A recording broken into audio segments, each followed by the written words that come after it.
Market খোলার আগেই যদি আমরা বুঝে যাই মার্কেটে কোথায় বাই এবং কোথায় সেলের প্রবাবিলিটি আছে, তাহলে কিন্তু ট্রেডিং আমাদের পক্ষে অনেকটাই সুবিধাজনক হয়ে উঠবে।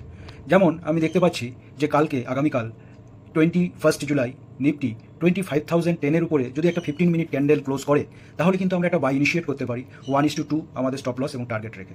ঠিক তেমনি 25,117 থেকে কোনো ক্যান্ডেল যদি নিচের দিকে নামে, 15 মিনিট প্রেফারেবল, আমরা 5 মিনিটেও যেহেতু মার্কেট সেলিংয়ে আছে 5 মিনিটেও আমরা একটা সেলিং ক্যান্ডেলে সেল করতে পারি এবং সেক্ষেত্রে আমাদের টার্গেট হয়ে যাবে অনেকটাই নিচে, সেটা হলো 24,900-এর কাছাকাছি। এবং যদি 24,900 কোনোভাবে ভেঙে যায়, তাহলে কিন্তু আমরা ট্রেড করতে পারি আরও 100 পয়েন্টের জন্য, এবং ইন্ট্রাডেতে সবসময় প্রেফারেবল 1:2।